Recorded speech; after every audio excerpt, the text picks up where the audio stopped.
বিসমিল্লাহির রহমানির রহিম। প্রিয় শিক্ষার্থী বন্ধুরা, বিশ্বের এই করোনা লগ্নে ক্রান্তি মুহূর্তে আমরা ঘরে থাকি, নিরাপদে থাকি, নিজেরা সুস্থ থাকি, অন্যদের নিরাপদে রাখি, প্রয়োজনে বাইরে গেলে মাস্ক ব্যবহার করি। প্রিয় শিক্ষার্থীরা, দীর্ঘদিন থেকে আমাদের বিদ্যালয় বন্ধ, তাই বলে পড়ালেখা বন্ধ রাখলে চলবে না। তাই প্রিয় শিক্ষার্থী বন্ধুরা, আমাদের বেশি বেশি পড়াশোনা করা উচিত। প্রিয় শিক্ষার্থী বন্ধুরা, তোমরা কি জানো আমরা যে বিল্ডিংয়ে নিচে বসে আছি বা আমরা যে ঘরে থাকি বা আমাদের বিদ্যালয়গুলিতে যে বিল্ডিংগুলি আছে, এই বিল্ডিংগুলি কি দিয়ে তৈরি? ধন্যবাদ, ইট দিয়ে তৈরি। ঠিক আছে বন্ধুরা, আমরা যে সকল জীব দেখি, যেমন উদ্ভিদ, প্রাণী, এদের দেহ কি দ্বারা তৈরি তোমরা কি বলতে পারবে? কোষ। ধন্যবাদ, খুব সুন্দর বলেছ। কোষ দ্বারা আমাদের জীব দেহ তৈরি। প্রিয় শিক্ষার্থী বন্ধুরা, এই কোষ কিন্তু এমনি এমনি এইভাবে বৃদ্ধি পায়নি। এই কোষ বৃদ্ধি পাওয়ার জন্য কিন্তু বিভাজন হয়েছে। প্রিয় বন্ধুরা, প্রিয় শিক্ষার্থী বন্ধুরা, কোষ বিভাজন বলতে তাহলে আমরা কি বুঝব? তো আমাদের এই কোষ বিভাজন অধ্যায়টি নবম শ্রেণীর শিক্ষার্থীদের তৃতীয় অধ্যায়ে আলোচনা করা আছে কোষ বিভাজন, আর অষ্টম শ্রেণীর শিক্ষার্থীদের জন্য দ্বিতীয় অধ্যায়টির নাম জীবের বৃদ্ধি ও বংশগতি। সুপ্রিয় শিক্ষার্থী বন্ধুরা, আজ আমরা এই কোষ বিভাজন পদ্ধতি নিয়ে কিছুটা আলোচনা করব। প্রিয় শিক্ষার্থী বন্ধুরা, আমরা আজ জানতে পারবো কোষ কি, আমরা জানতে পারবো কোষ বিভাজন কত প্রকার এবং ব্যাখ্যা করতে পারবো কি কি। প্রিয় শিক্ষার্থী বন্ধুরা, আমরা যদি ভালো করে লক্ষ্য করি তাহলে আজকের ক্লাস থেকে আমরা জানতে পারবো মাইটোসিস ও মিয়োসিস কোষ বিভাজনের মধ্যে পার্থক্য। প্রিয় শিক্ষার্থী বন্ধুরা, মাইটোসিস কোষ বিভাজনের বিভিন্ন ধাপ বর্ণনা করতে পারবো। প্রিয় শিক্ষার্থী বন্ধুরা, কোষ বিভাজন কি আমরা আসলে জানি, যে প্রক্রিয়ায় কোষের বৃদ্ধি হয়,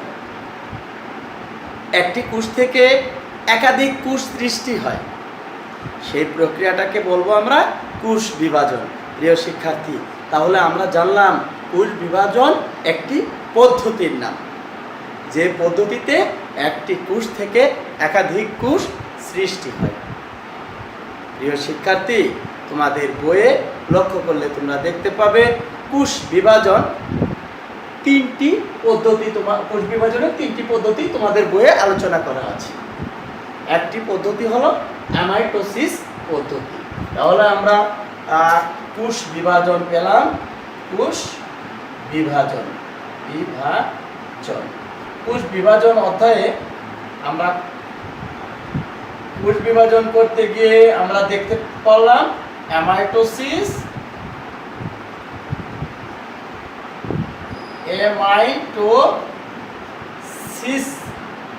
মাইটোসিস,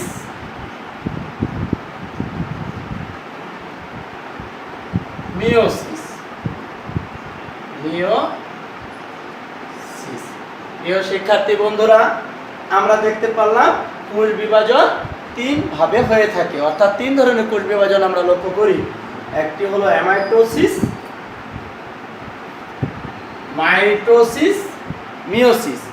প্রিয় শিক্ষার্থী বন্ধুরা, আমার অ্যামাইটোসিস কোষ বিভাজনে তোমরা জানো যে সরাসরি একটি কোষ থেকে দুটি কোষের সৃষ্টি হয়। আমরা এর আগে দেখেছিলাম যে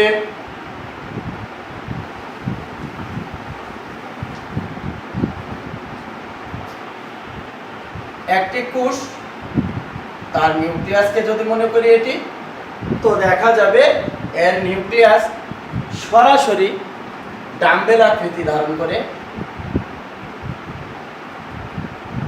নিউক্লিয়াসের মাঝখানটা সংকুচিত হয়ে এভাবে ডাম্বেল আকৃতি ধারণ করে। অতঃপর দুই পাশের কোষ প্রাচীর ক্রমশ ভিতরের দিকে প্রবেশ করতে থাকলে এক পর্যায়ে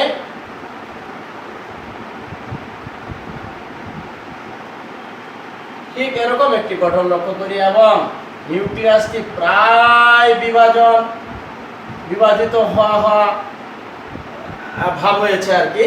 তো পরবর্তীতে গিয়ে এখান থেকে ঠিক আমরা এভাবে দুটি কোষ পাই, এই একটি কোষ, ঠিক এই আরেকটি কোষ। ঠিক যেই দুই পাশের প্রাচীর পরস্পরকে স্পর্শ করে সাথে সাথে এর নিউক্লিয়াসটি বিভাজিত হয়ে দুইটি ভাগে বিভক্ত হয়ে যায়। এভাবে সরাসরি একটি কোষ থেকে দুটি কোষের সৃষ্টি হয়। এই পদ্ধতিটির নাম অ্যামাইটোসিস কোষ বিভাজন পদ্ধতি। আমরা লিখতে পারি চিত্র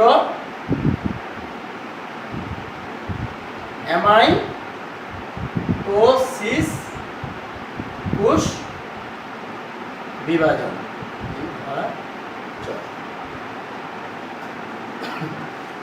প্রিয় শিক্ষার্থী বন্ধুরা, তোমরা আমার সাথে সাথে যদি ছবিগুলি এঁকে নাও তাহলে তোমাদের জন্য অনেক সহজ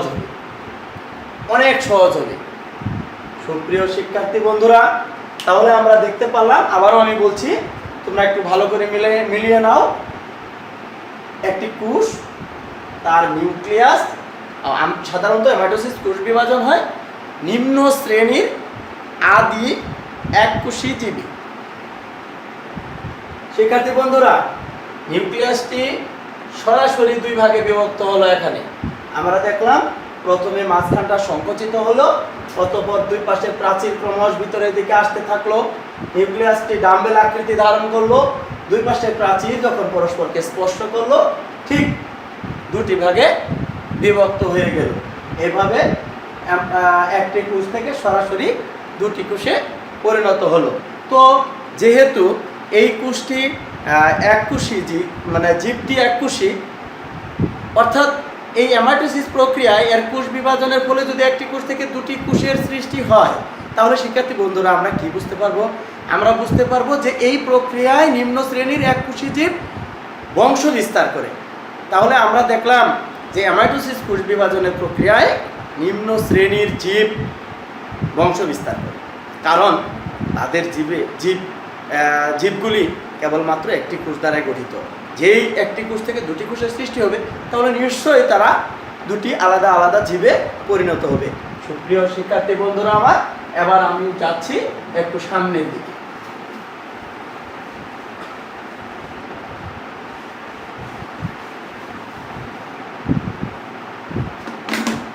শিক্ষার্থী বন্ধুরা,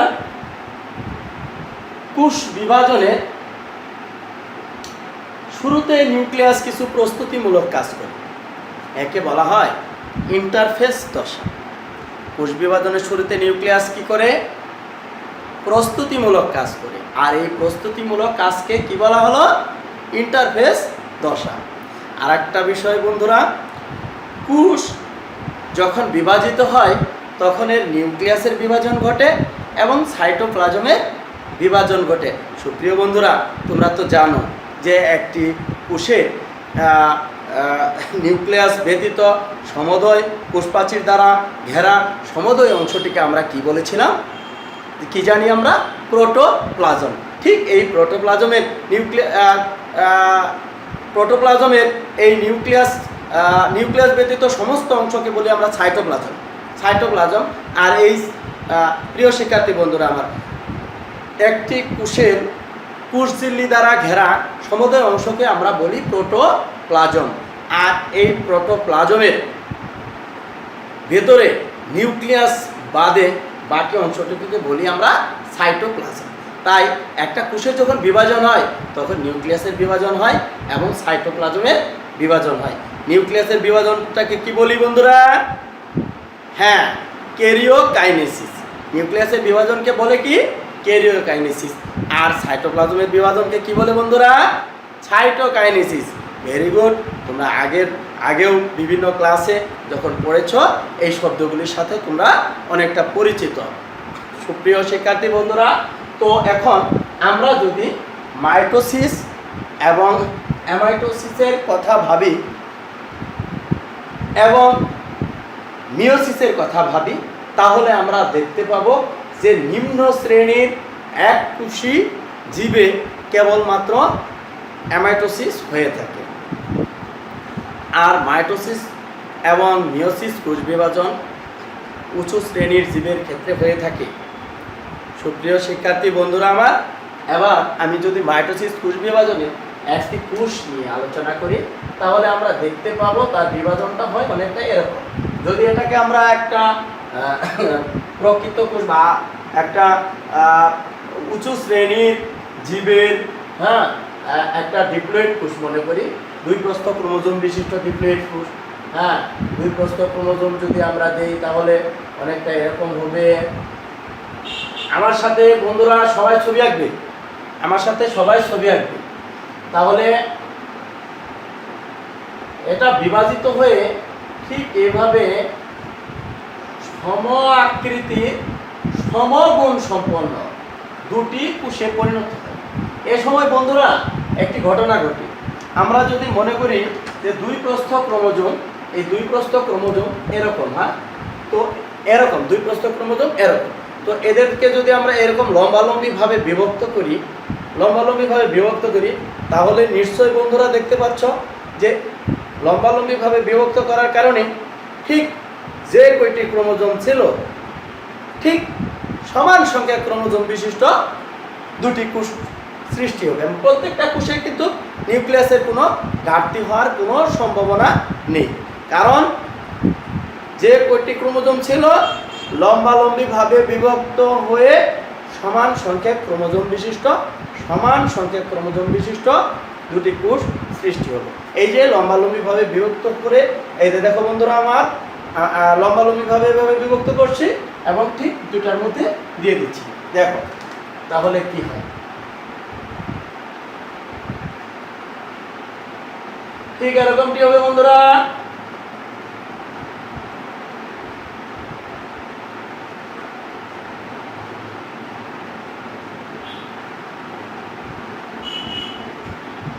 ঠিক এরকম ডিপ্লয়েড ক্রোমোজোম বিশিষ্ট অর্থাৎ 2 প্রস্থ ক্রোমোজোম বিশিষ্ট 2টি কোষের সৃষ্টি হবে। এই যে একটি কোষ থেকে 2টি কোষের সৃষ্টি হলো, এবার এরা পরিণত হয়ে এই 2টি কোষ থেকে আবার আরো 2টি কোষ সৃষ্টি হবে। এই 2টি কোষ থেকে প্রত্যেকটা থেকে 2টি করে হলে 2টি থেকে হবে 4টি কোষ, আবার সেই 4টি থেকে 8টি কোষ। বন্ধুরা এভাবে সমীকরণিক হারে এই কোষ বিভাজন চলতে থাকবে। তাই আমরা এই কোষ বিভাজনকে, মাইটোসিস কোষ বিভাজনকে বলতে পারি সমীকরণিক বিভাজন, অর্থাৎ ইকুয়েশনাল ডিভিশন। আমরা এখানে চিত্রটি লিখে দিচ্ছি, চিত্র মাইটোসিস কোষ বিভাজন। তাহলে আমরা কি পেলাম বন্ধুরা, আবারও একটু লক্ষ্য করি। মাইটোসিস কোষ বিভাজন প্রক্রিয়ায় সরাসরি মানে এই ক্ষেত্রে একটি কোষ থেকে 2টি কোষের সৃষ্টি হয়, তবে যদিও 5টি ধাপে সম্পন্ন হয়। ধাপগুলি নিয়ে আমরা একটু পরে আলোচনা করছি। প্রিয় বন্ধুরা, আপাতত আমরা লক্ষ্য করি যে আসলে কি ঘটনাটি এখানে ঘটেছে। একটি কোষ থেকে 2টি কোষের সৃষ্টি হয়েছে। ঠিক ক্রোমোজোম সংখ্যা, কোষটি ছিল ডিপ্লয়েড আদি কোষ, মাতৃকোষ, এটা ছিল মাতৃকোষ অর্থাৎ মাদার সেল, আর এটা হলো অপত্য কোষ অর্থাৎ ডটার সেল। এটি হলো ডটার সেল, ওইটা হলো মাদার সেল। তো ওই মাতৃকোষ আর এটি হলো অপত্য কোষ। সুপ্রিয় বন্ধুরা আমার, এই ক্ষেত্রে যেহেতু ক্রোমোজোম সংখ্যা লম্বালম্বিভাবে বিভক্ত হয়েছিল, যার কারণে ক্রোমোজোম সংখ্যা কিন্তু নতুন অপত্য 2টি কোষে ক্রোমোজোম সংখ্যা কিন্তু অপরিবর্তিত থেকে গেল। প্রিয় বন্ধুরা, তারপর কি হবে? প্রত্যেকটা কোষ অপত্য কোষ আবার পরিণতি লাভ করবে, আবার নিউক্লিয়াস প্রস্তুতিমূলক কাজ করবে, অর্থাৎ ইন্টারফেজ দশা পার করবে। তারপর কি করবে? পুনরায় প্রত্যেকটা কোষ থেকে আবার দুটি করবে। এভাবে একটি কোষ থেকে যদি দুটি হয়, দুটি থেকে চারটি হবে, চারটি থেকে আটটি হবে, আটটি থেকে 16টি হবে। তো সমীকরণিক হারে কোষ বিভাজন চলতে থাকে এবং সমগুণ সম্পন্ন সমান আকৃতির একটি কোষ থেকে দুটি করে সৃষ্টি হবে, যার কারণে এই কোষ বিভাজনকে আমরা বলবো বন্ধুরা কি? ইকুয়েশনাল ডিভিশন বা সমীকরণিক বিভাজন। চলো বন্ধুরা, আমরা এখন আরেকটি কোষ বিভাজনের সাথে পরিচিত হই।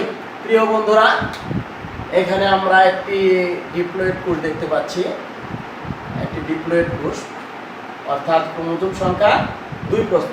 প্রিয় বন্ধুরা, ডিপ্লয়েড কোষের ক্রোমোজোম সংখ্যা কয় প্রস্থ বিশিষ্ট হয়? 2 প্রস্থ বিশিষ্ট। প্রিয় বন্ধুরা, আমরা 2 প্রস্থ বিশিষ্ট একটি কোষ আমরা এঁকে নিলাম। ঠিক এই কোষ বিভাজনের বেলায় দুটি ধাপে সম্পন্ন হয়। যদিও প্রথম ধাপে নিউক্লিয়াসের বিভাজনের সাথে সাথে ক্রোমোজোমের বিভাজন ঘটে না। প্রিয় বন্ধুরা, আবার আমরা মাইটোসিসে দেখেছিলাম যে ক্রোমোজোম লম্বালম্বিভাবে বিভক্ত হয়ে দুটি কোষে চলে যায়, কিন্তু এই ক্ষেত্রে কিন্তু ওই নিউক্লিয়াস বিভাজিত হলেও ক্রোমোজোমের বিভাজন হলো না বন্ধুরা। ক্রোমোজোমের বিভাজন না হলে কি হবে? নিশ্চয় এক জোড়া ক্রোমোজোম যাবে এখানে, এক জোড়া ক্রোমোজোম এখানে বন্ধুরা, আর এক জোড়া ক্রোমোজোম কোথায় যাবে? এই কোষটিতে। এটাকে আমরা বলতে পারি মিওটিক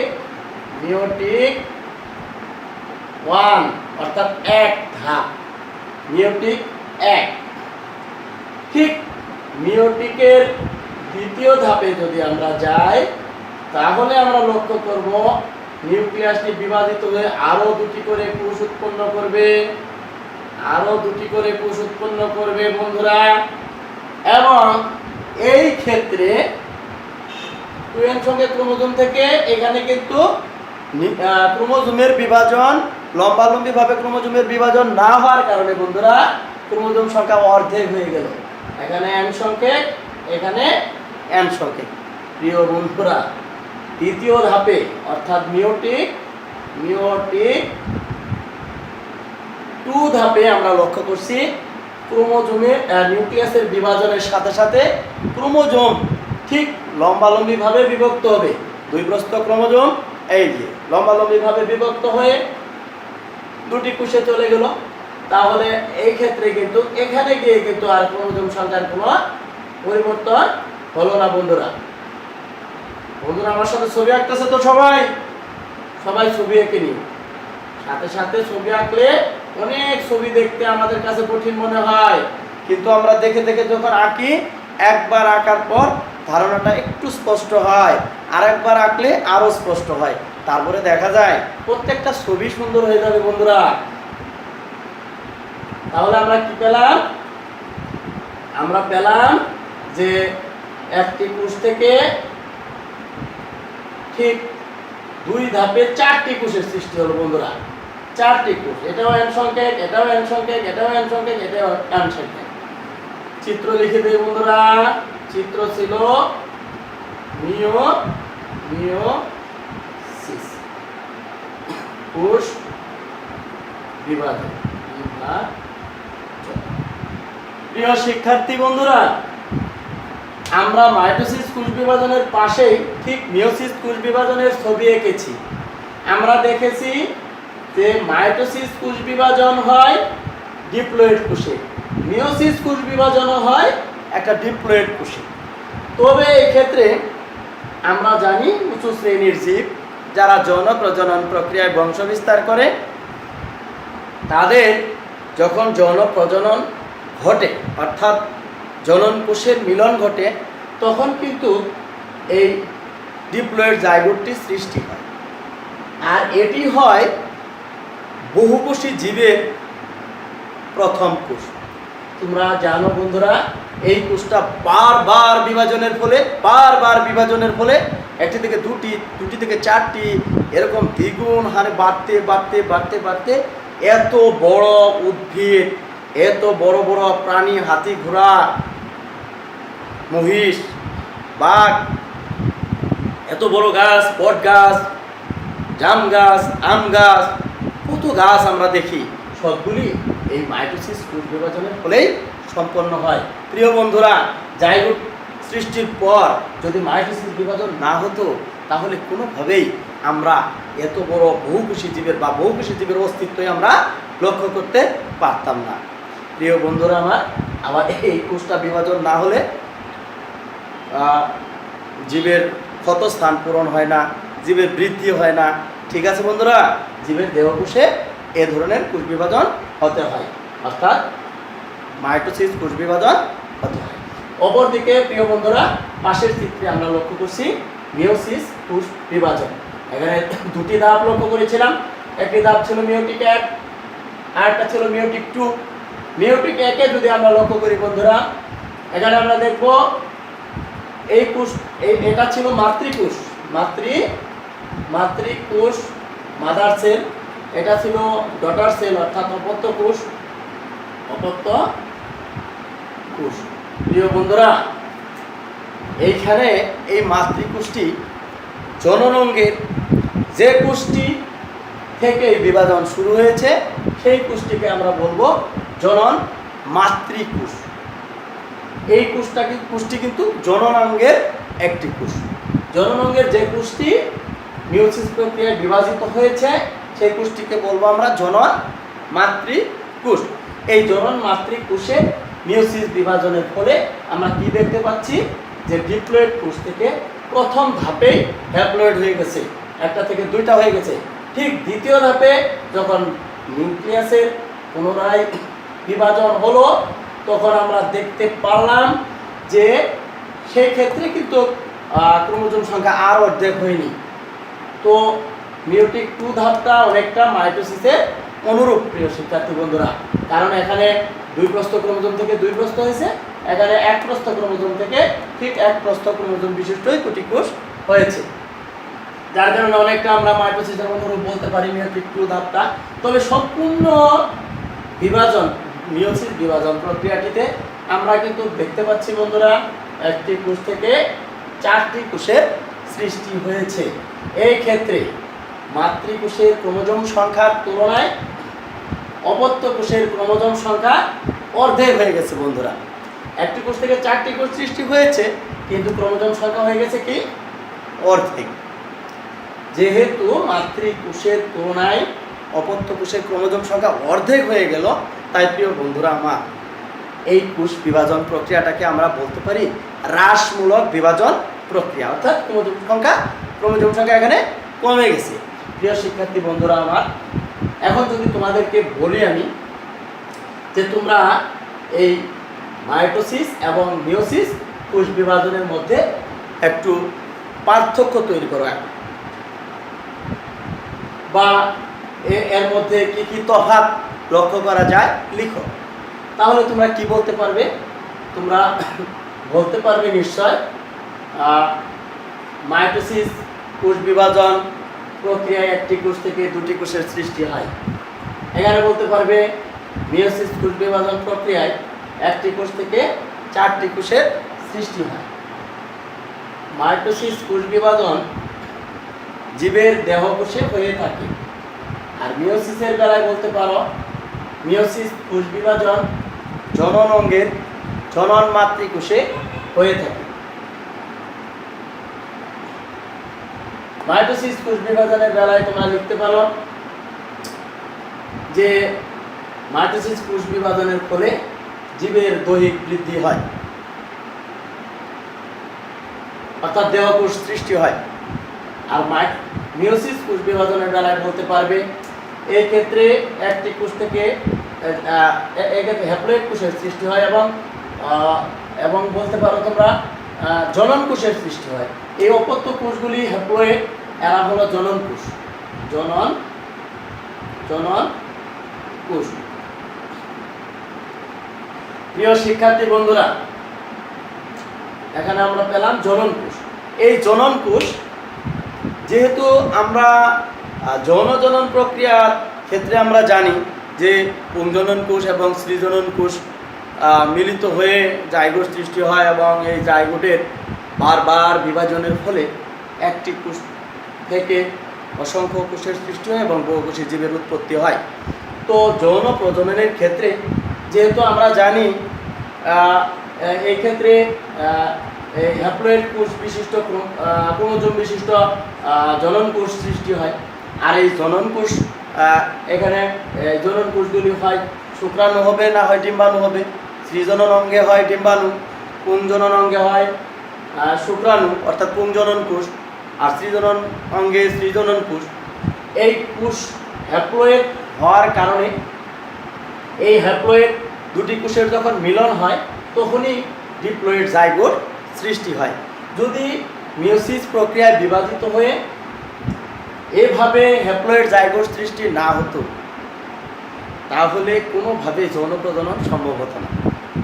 কারণ দুই প্রস্থ ক্রোমোজোম বিশিষ্ট কোষ একত্রিত হয়ে চার প্রস্থ ক্রোমোজোম বিশিষ্ট কোষের কোষ সৃষ্টি হওয়া সম্ভব না। কারণ চার প্রস্থ ক্রোমোজোম বিশিষ্ট কোষের কোনো অস্তিত্ব নেই। তাহলে আমাদের বাধ্য এই ঘটনাটা যদি না ঘটে তাহলে তো কোনোভাবে যৌন প্রজনন ঘটবে না। অর্থাৎ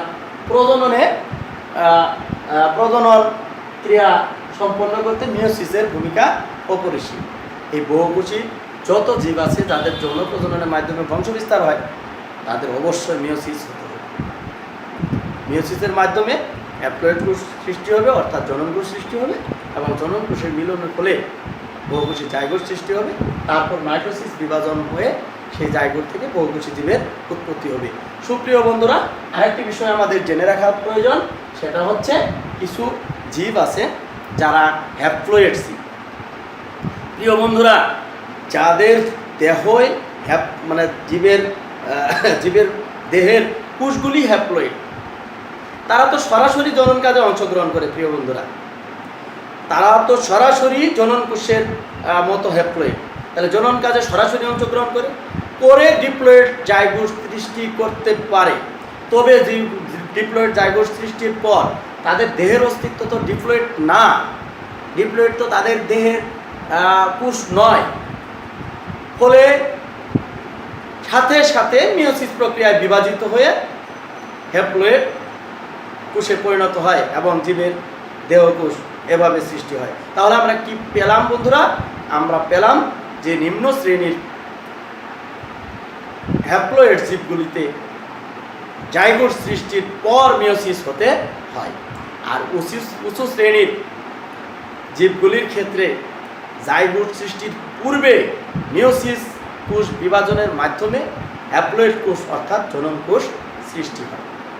সুপ্রিয় বন্ধুরা, এখন আমরা আলোচনায় যাব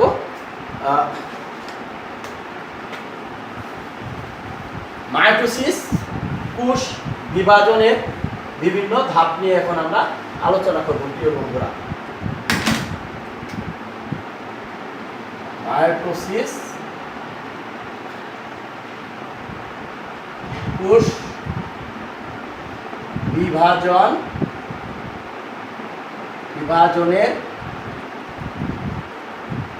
বিভিন্ন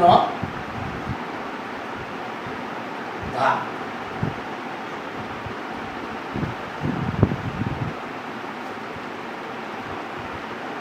প্রিয় বন্ধুরা, আমি কিন্তু বারবার তোমাদের বলছি যে তোমরা কিন্তু আমার সাথে ছবিগুলি এঁকে যাবে, তাহলে তোমাদের ছবিগুলি আঁকতে অনেকটা সহজ হবে। খাতা কলম কাছে আছে তো বন্ধুরা? তো আসলে ছবি যখন আঁকবে অবশ্যই পেন্সিল দিয়ে আঁকতে হবে। সেই ক্ষেত্রে পেন্সিলটা রেডি করো প্রিয় বন্ধুরা। তার আগে আমি বলছি মাইটোসিস কোষ বিভাজন 5টি ধাপে সম্পন্ন হয়। কয়টি ধাপে? বিভাজনের বিভিন্ন ধাপ। তো এই ক্ষেত্রে যেহেতু আমরা পেয়ে গেলাম 5টি ধাপ, তাহলে এখানে আমরা লিখি মাইটোসিস কোষ বিভাজনের 5টি ধাপ। তাহলে কয়টি ধাপ? 5টি ধাপ। প্রথম ধাপটার নাম কি বন্ধুরা? প্রোফেজ। প্রোফেজ। আমার সাথে সাথে বলো বন্ধুরা, প্রথম ধাপের নাম কি? প্রোফেজ। দ্বিতীয় ধাপ মেটাফেজ। মেটাফেজ। তৃতীয় ধাপ বন্ধুরা মেটাফেজ। তাহলে আমরা প্রথম ধাপ পেলাম প্রোফেজ দশা, দ্বিতীয় ধাপে পেলাম মেটাফেজ দশা, তৃতীয় ধাপে পেলাম মেটাফেজ দশা, চতুর্থ ধাপে আমরা পাচ্ছি অ্যানাফেজ দশা। অ্যানাফেজ।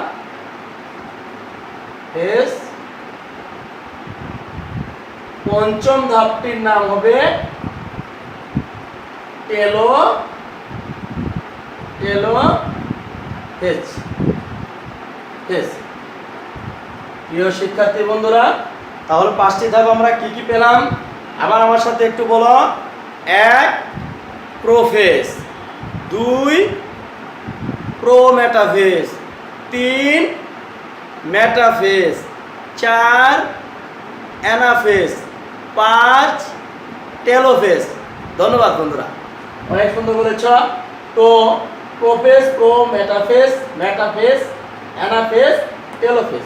প্রথমে প্রিয় বন্ধুরা আমরা যাব প্রোফেজ দশায়। পেন্সিলটা রেডি করো, এখন ছবি আঁকতে হবে প্রিয় বন্ধুরা। তাহলে আমরা প্রথমে কোন ধাপে যাব?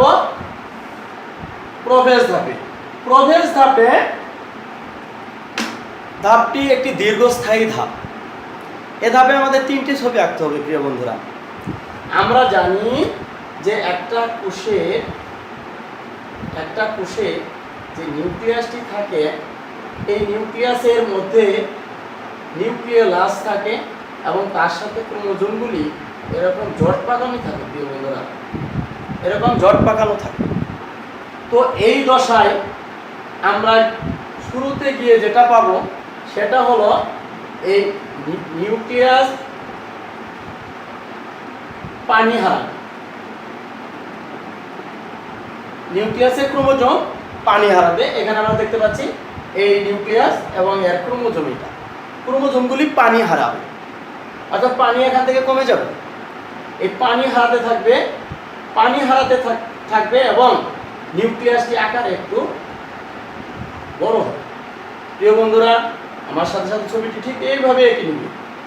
এই ছোট নিউক্লিয়াসটি একটু বড় হবে। প্রিয় শিক্ষার্থী বন্ধুরা, আমরা দেখতে পেলাম যে নিউক্লিয়াসটি আকারে একটু বড় হয়েছে, ক্রোমোজোম পানি হারিয়েছে, নিউক্লিয়াসটি আকারে বড় হয়েছে। তবে এক্ষেত্রে নিউক্লিয়ার মেমব্রেন, প্রিয় বন্ধুরা, নিউক্লিয়ার মেমব্রেন এর বিলুপ্তি শুরু হয়ে যায় এবং নিউক্লিওপ্লাস, এই যে নিউক্লিওপ্লাসটি দেখতে পাচ্ছি স্বচ্ছ গোলাকার বস্তুটি, এটিরও বিলুপ্তি অনেকটা শুরু হয় এখানে বন্ধুরা। তো এটা বিলুপ্তি শুরু হলে আমরা একটু এরকম করে হালকা করে দিতে পারি। আর ক্রোমোজোমের জট পাকানো যে তন্তুগুলি ছিল, এই তন্তুগুলি ভেঙে যাবে। ভেঙে গেলে বন্ধুরা নিশ্চয়ই এরকম হবে।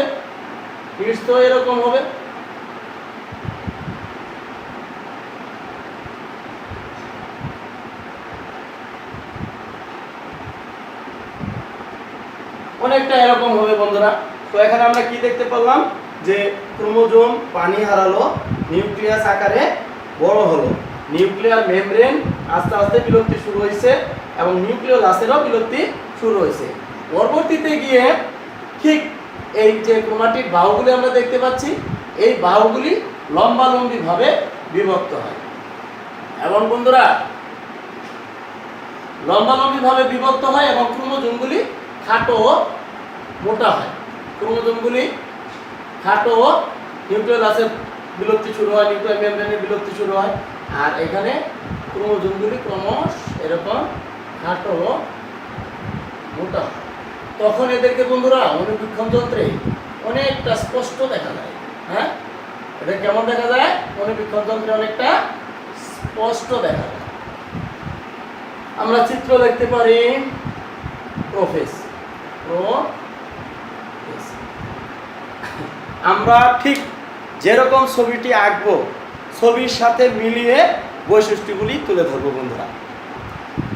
তো এখানে আমরা প্রোফেস দশাতে আমরা কি দেখলাম?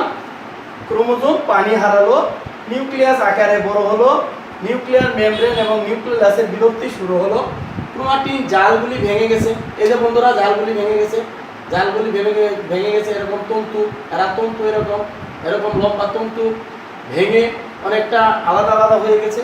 তারপর এই ক্রোমাটিড বাহুগুলির মধ্যে এই যে দেখতে পাচ্ছি লম্বালম্বি বিভক্ত হচ্ছে। এই যে লম্বালম্বি বিভক্ত হয়ে বাহুগুলি এরকম আলাদা হয়ে গেছে এবং এরা ক্রমশ খাটো ও মোটা হয়েছে এবং এদেরকে দেখতে অনুবীক্ষণ যন্ত্রে দেখতে সহজ হচ্ছে। প্রিয় বন্ধুরা, আমি আবারও মিলিয়ে দিচ্ছি এখান থেকে আমরা কি কি বৈশিষ্ট্য পাবো। এখান থেকে আমরা যেটি দেখতে পাচ্ছি যে মাইটোসিস কোষ বিভাজনের প্রবেশ দশায়, এই দশাটিতে ক্রোমোজোম পানি হারিয়েছে, নিউক্লিয়াস আকারে বড় হয়েছে, ক্রোমাটিন জালিকা ভেঙে গেছে,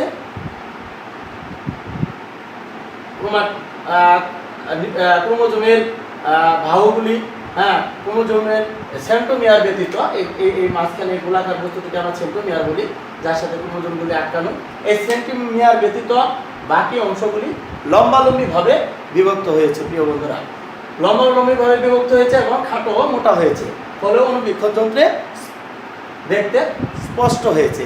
প্রিয় শিক্ষার্থী বন্ধুরা, নিশ্চয়ই তোমরা এই ধাপটির ছবি এঁকেছ এবং এই বৈশিষ্ট্যগুলি তোমরা খেয়াল করেছ।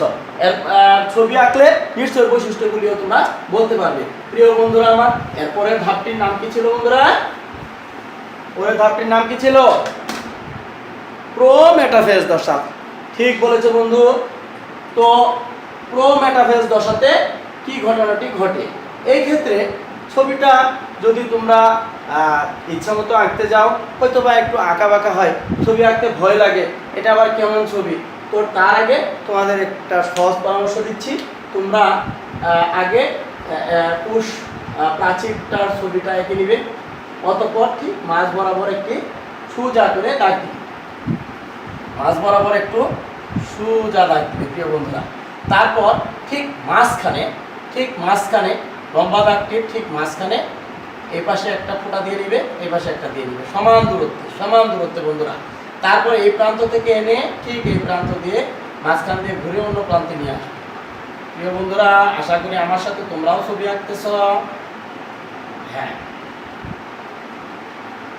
এই তো হয়ে গেল আমাদের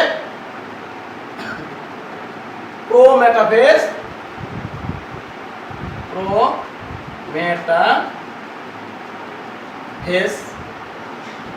দশার ছবি। প্রিয় বন্ধুরা, এই দশায় ঠিক প্রবেশ দশার শেষেই এই দশার শুরু, এবং এই দশায় দুই মেরু থেকে স্পিন্ডল তন্তুর আবির্ভাব হয়। প্রিয় বন্ধুরা, এই তন্তুগুলির নাম কি? স্পিন্ডল তন্তু।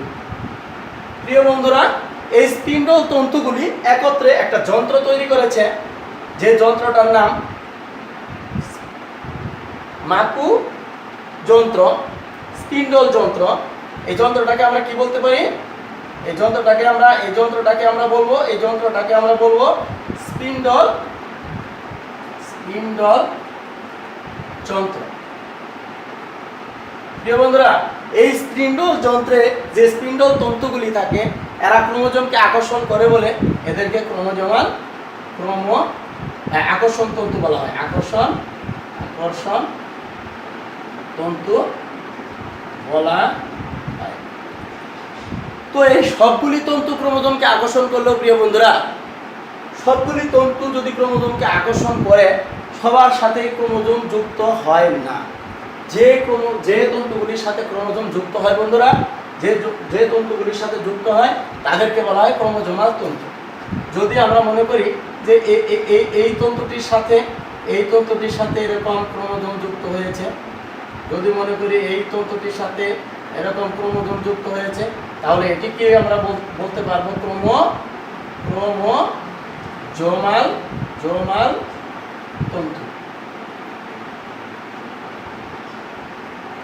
তন্তু। তাহলে আমরা কি পেলাম, যে সবগুলি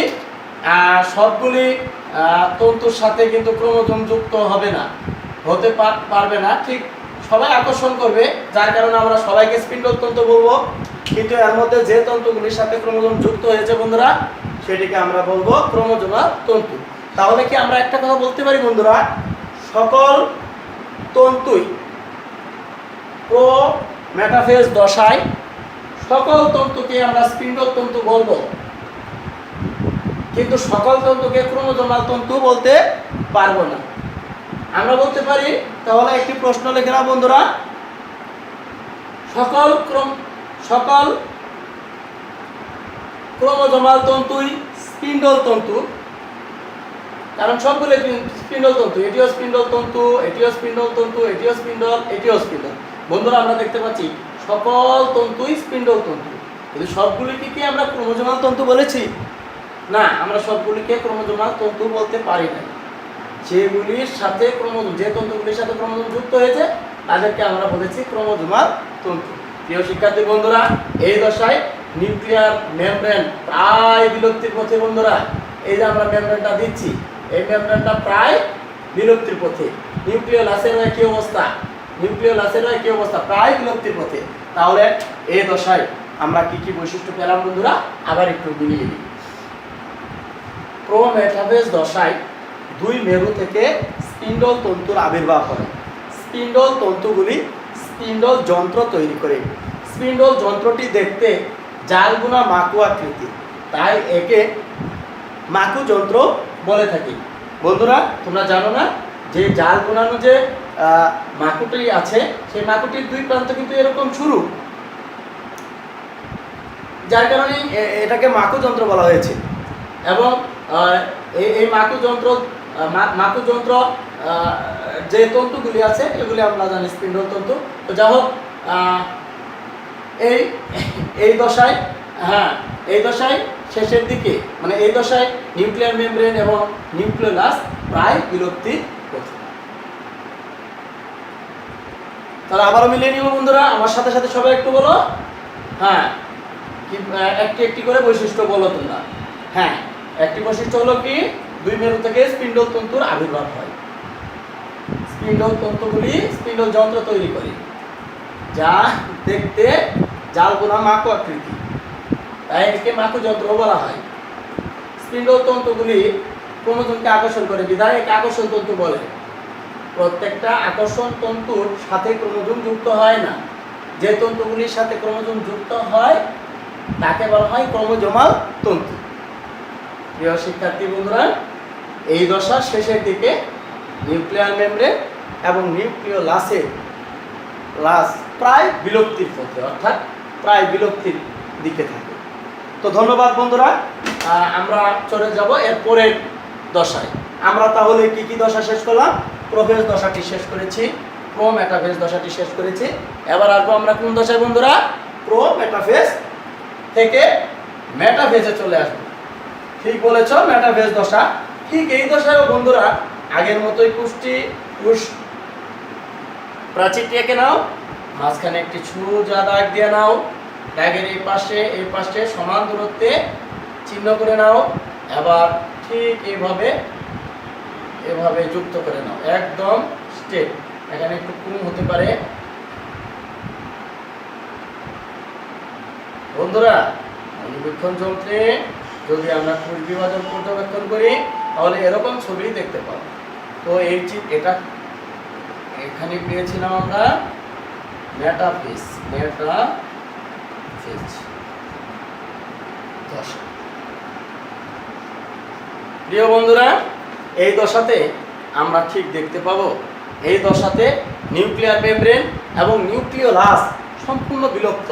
এখানে নিউক্লিয়ার মেমব্রেন ছিল না বন্ধুরা, এখানে একটা নিউক্লিওলাস ছিল, ঠিক সম্পূর্ণরূপে বিলুপ্ত। তবে এই দশায় যতগুলি ক্রোমোজোমাল তন্তু ছিল, সেই ক্রোমোজোমাল তন্তুতে তো ক্রোমোজোম ছিল।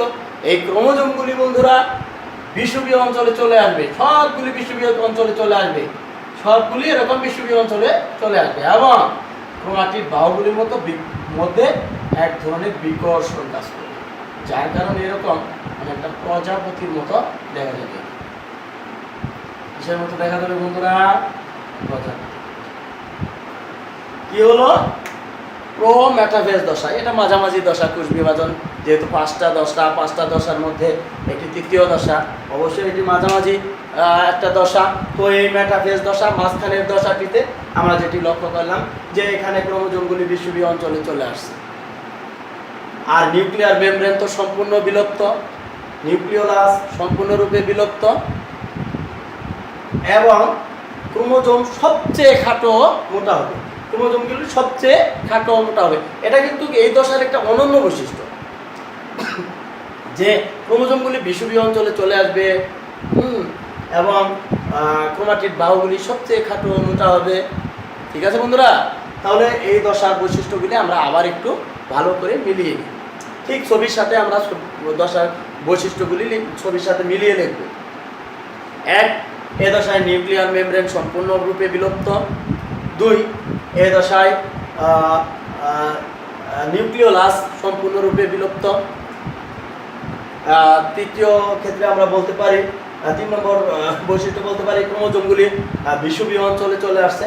এই মাঝখানের এই অঞ্চলটির নাম হলো বিষুবীয় অঞ্চল। প্রিয় বন্ধুরা,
ক্রোমোজোম এর বাহুগুলি সবচেয়ে খাটো ও মোটা হয়, বাহুগুলির মধ্যে বিকর্ষণ শুরু হয়, ফলে ফলে মাঝখানে এরকম ফাঁকা স্থান লক্ষ্য করা যায়, সম্পূর্ণরূপে বিকর্ষণ শুরু হয়েছে এবং এক পর্যায়ে সেন্ট্রোমিয়ারের মধ্যে বিভাজন হতে শুরু হয়। প্রিয় বন্ধুরা, এবার আমরা যাব এর পরবর্তী দশায়। পরবর্তী দশাটিতে আমরা যেটা লক্ষ্য করব, সেখানে দশাটির নাম হলো অ্যানাফেজ দশা। এই অ্যানাফেজ দশাটিতে ঠিক আগের মতো এইভাবে ছবি এঁকে নাও বন্ধুরা। আগের মতো এরকম কোষ প্রাচীরের একটি ছবি এঁকে নাও। তারপর এখানে লক্ষ্য করো বন্ধুরা, এখানে দুই মেরুতে দুটি বিন্দু এঁকে নাও। এবার এখানে যে ঘটনাটা, ঠিক মাঝখান দিয়ে দাগ এনে এখানে একটু ফাঁকা রেখে এই পর্যন্ত ব্লক করে দাও। এখানে এখানে এখানে এখানে সমান দূরত্বে এরকম আগের মতোই দাগ দেই। এটুকুকে দিয়ে এটুকুকে আমরা ছিঁড়ে দিই, মানে এটুকু ছিঁড়ে গেছে।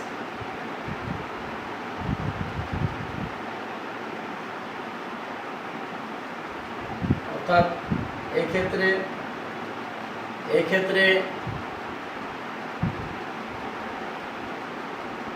ক্ষেত্রে বন্ধুরা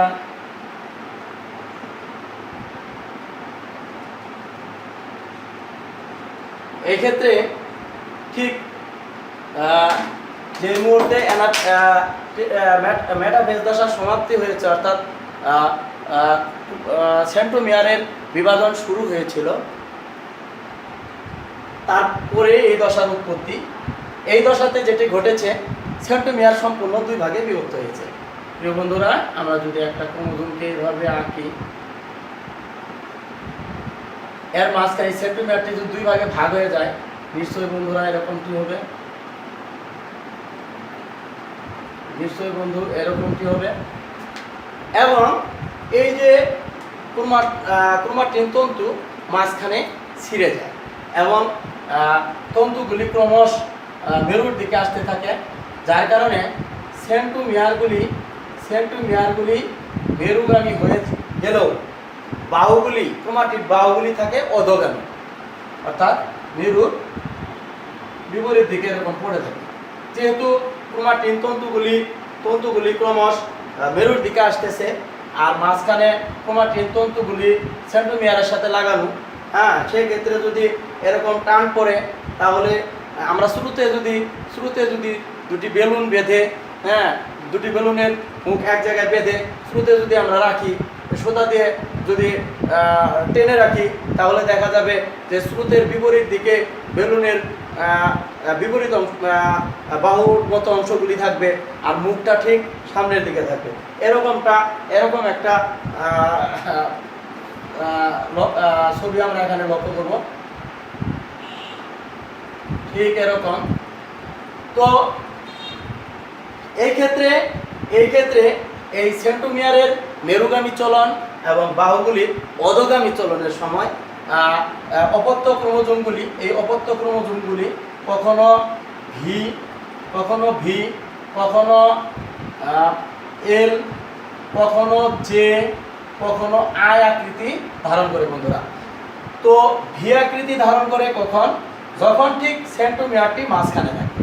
ঠিক সেন্ট্রোমিয়ার এভাবে মাঝখানে থাকলে, সেন্ট্রোমিয়ারটি একবার সম্পূর্ণরূপে মাঝখানে থাকলে, তখন তাকে বলা হয় সাব মেটাসেন্ট্রিক। আমরা উপরের ক্লাসে পড়লে, উপরের ক্লাসে যখন যাবে তখন আরও ভালোভাবে বিষয়গুলো অনুধাবন করতে পারবে। তো এখানে দেখতে পারলাম যে ঠিক সেন্ট্রোমিয়ার মাঝখানে বাহু দুটি ভি এর মতো আকৃতি গঠন করেছে, তার কারণে একে ভি আকৃতির বলেছি। এবং ঠিক সেন্ট্রোমিয়ার মাঝখানে হয় এই ক্রোমোজোমকে বলেছি আমরা সাব মেটাসেন্ট্রিক। আর এটা দেখতে এলের মতো। তো এই ক্ষেত্রে অনেকটা সেন্ট্রোমিয়ার একটু মেরুর মাঝখান থেকে একটু দূরে সরে যায়, একটু, যার কারণে এটা দেখতে এলের মতো হয়। এবং এটাকে বলা হয় প্রিয় শিক্ষার্থী, আমি একটু ভুল করলাম, এটা ছিল মেটাসেন্ট্রিক, এটা ছিল সাব সাব মেটা সেন্ট্রিক। তাহলে মেটা সেন্ট্রিকে মাঝখানে ছিল, সেন্ট্রিক সেন্টার, সেন্টারে ছিল তোমার সেন্ট্রোমিয়ার, যার কারণে একে মেটাসেন্ট্রিক বলা হয়েছিল, মেটাসেন্ট্রিক ভি আকৃতির। সাব মেটাসেন্ট্রিকে পেলাম আমরা এল আকৃতি, অর্থাৎ সেন্টার থেকে একটু দূরে, তখন এল আকৃতি ধারণ করে। আবার যখন একবার প্রান্তের কাছাকাছি যায় তখন তাকে বলা হয় অ্যাক্রোসেন্ট্রিক। যেমন এরকম প্রান্তের কাছাকাছি, তখন একে বলা হয়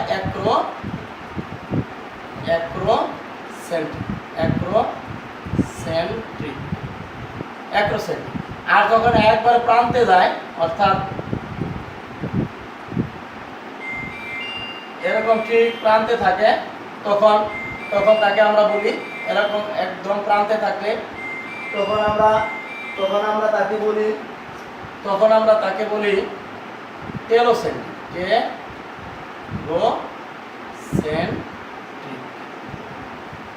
প্রিয় শিক্ষার্থী বন্ধুরা, আমরা দেখলাম যে অ্যানাফেজ দশায় সেন্ট্রোমিয়ার দুই ভাগে বিভক্ত হয়, ফলে অপত্য ক্রোমোজোমের সৃষ্টি হয় এবং নিউক্লিয়ার তন্তুগুলি ক্রমশ মেরুর দিকে আসতে থাকে এবং এ সময় সেন্ট্রোমিয়ার হয় মেরুগামী, বাহুগুলি হয় ক্রোমাটিড, বাহুগুলি হয় অধোগামী। প্রিয় শিক্ষার্থী বন্ধুরা, এই সময় এই অপত্য ক্রোমোজোমের মেরুগামী চলনের সময় ওই অপত্য ক্রোমোজোমগুলি ভি এল জে আই আকৃতি ধারণ করে। যখন সেন্ট্রোমিয়ারটি ঠিক মাঝখানে থাকে তখন তাকে আমরা মেটাসেন্ট্রিক বলি। যখন সেন্ট্রোমিয়ারটি মাঝখান থেকে একটু দূরে থাকে তখন সাব মেটাসেন্ট্রিক এবং এল আকৃতি ধারণ করে। যখন প্রান্তের কাছাকাছি যায় তখন তাকে বলা হয় অ্যাক্রোসেন্ট্রিক, অর্থাৎ জে আকৃতি ধারণ করে। যখন একদম প্রান্তে চলে যায় তখন তাকে বলা হয় টেলোসেন্ট্রিক, অর্থাৎ আই আকৃতি ধারণ করে। তো অপত্য ক্রোমোজোমগুলি মেরুর কাছাকাছি পৌঁছালে এই দশার সমাপ্তি হয়। প্রিয় বন্ধুরা, এবার আমরা আসব সর্বশেষ দশায়। সর্বশেষ দশাটির নাম কি বন্ধুরা? তোমরা জানো? হ্যাঁ, তোমরা জানো দশাটির নাম হচ্ছে টেলোফেজ দশা। ঠিক এই টেলোফেজ দশায় তোমরা তো জানো বন্ধুরা, এই টেলোফেজ দশায়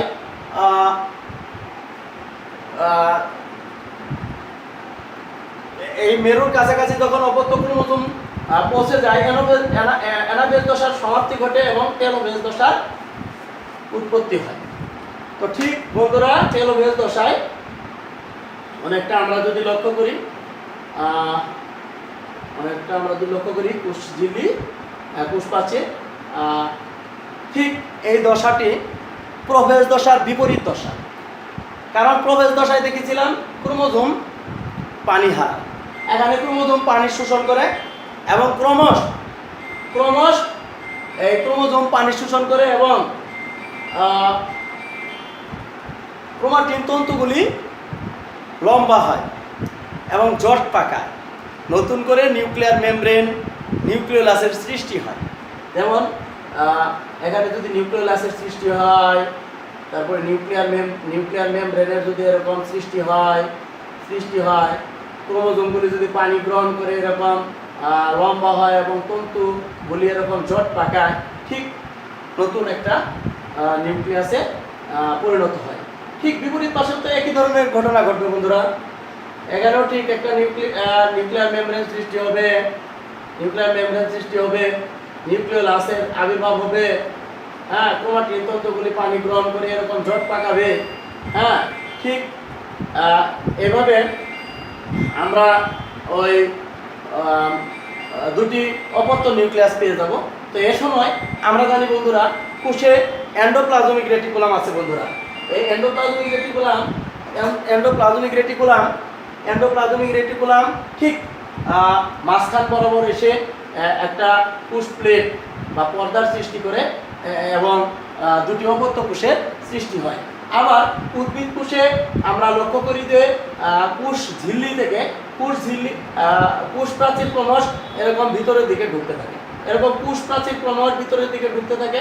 দুই পাশের প্রাচীর পরস্পরকে স্পর্শ করলে ঠিক কোষের ভিতরের সমদয় সাইটোপ্লাজম দুই ভাগে বিভক্ত হয়ে যায়। ফলে এই দশাটিকে আমরা সাইটোকাইনেসিস দশাও বলতে পারি, কারণ এই দশাতেই কেবলমাত্র সাইটোকাইনেসিস হয়। তো এইভাবে একটি কোষ থেকে সম আকৃতির সমগুণ সম্পন্ন দুটি অপত্য কোষের সৃষ্টি হয়। প্রিয় শিক্ষার্থী বন্ধুরা, নিশ্চয়ই তোমাদের দীর্ঘ সময়ের একটা ক্লাস তোমাদের হয়তো বা খারাপ লাগলো, কিন্তু খারাপ লাগলেও তোমরা যদি আমার সাথে ছবিগুলি এঁকে থাকো, ছবিগুলি যদি বুঝে থাকো, তাহলে নিশ্চয়ই বন্ধুরা তোমরা প্রত্যেকটা দশার বৈশিষ্ট্য তোমরা বলতে পারবে।